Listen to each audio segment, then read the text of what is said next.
কোনো রকম ক্রিম ছাড়া কম খরচে বাড়িতে তৈরি করো পাকা আমের কাপ আইসক্রিম।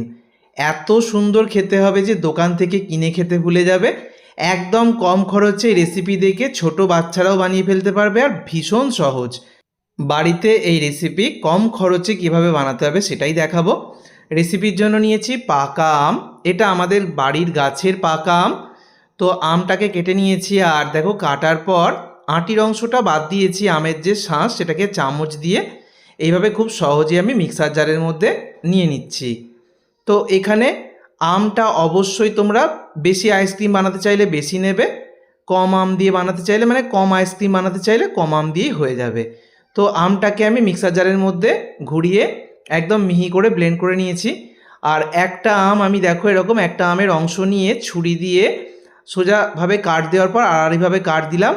তাতে করে খুব সহজেই একদম ছোট ছোট টুকরো পেয়ে যাবার একটা খুব সুন্দর ডিজাইনও খুব সহজেই কিন্তু তৈরি হয়ে যাবে। এবারে আমি মিক্সার জারের মধ্যে নিচ্ছি কাজু বাদাম আর অল্প একটু আমন্ড বাদাম, যে কোনো একরকম নিলেও চলবে। আর দেখো বাড়িতে কাজু বাদাম আমন্ড বাদাম যদি কোনোটা না থাকে তোমরা চীনা বাদামও নিতে পারো। স্বাদ মতো মানে যেরকম মিষ্টি তোমরা পছন্দ করো কম বেশি নিতে পারবে, আমের মিষ্টির ওপরও নির্ভর করবে অবশ্যই। কাজু বাদাম আমন্ড বাদাম আর চিনিটাকে একসাথে আমি গুঁড়ো করে নিলাম। আবারও বলছি বাদামটা চাইলে তোমরা বাদ দিতে পারো।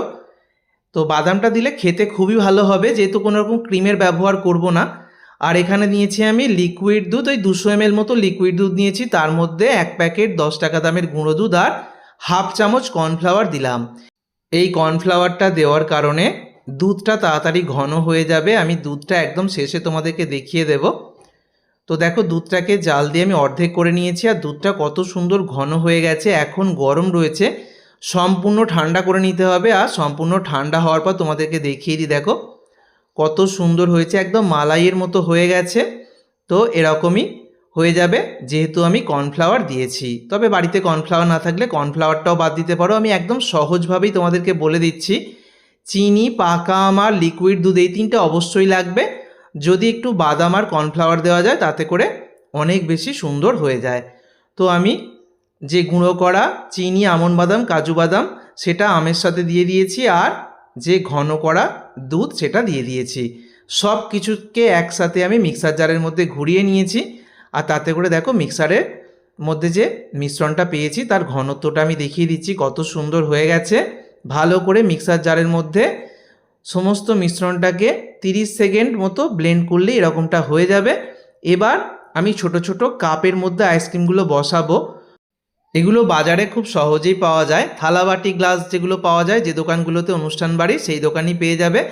আর যদি না থাকে অসুবিধা নেই, বাড়িতে থাকা যে কোনো বাটিতে তোমরা বসিয়ে নেবে বা কাঁচের পাত্রে বসাতে পারো, কোনোই অসুবিধা নেই। আর ওপর থেকে একটু আমের ছোট ছোট টুকরো আমি এরকম ওপর থেকে দিয়ে দিলাম, এতে করে আইসক্রিমটা যখন খাওয়া হবে ভীষণ ভালো লাগবে। এবারে ডিপ ফ্রিজের মধ্যে আমি 10 ঘন্টা রেখে দিয়েছিলাম। 10 ঘন্টা পর তোমাদেরকে দেখাচ্ছি, দেখো আইসক্রিমটা কত সুন্দর বসে গেছে। এখানে একটা ছোট্ট টিপস, আইসক্রিমটা ফ্রিজে ঢোকানোর আগে ওপর থেকে ফয়েল পেপার বা কোনো প্লাস্টিক পেপার দিয়ে ঢাকা দিয়ে তারপর যদি তোমরা ডিপ ফ্রিজের মধ্যে আইসক্রিমটা বসাও তাতে আইসক্রিমটা আরও সুন্দর বসে। তাই ওই ছোট্ট টিপসটা অবশ্যই মাথায় রেখো। আর আমি আইসক্রিমটা একটু কেটেও দেখিয়ে দিলাম, ভীষণ ভালো খেতে হয়। কেনা আইসক্রিমকে হার মানাবে, বাড়িতে অবশ্যই তৈরি করো। ধন্যবাদ।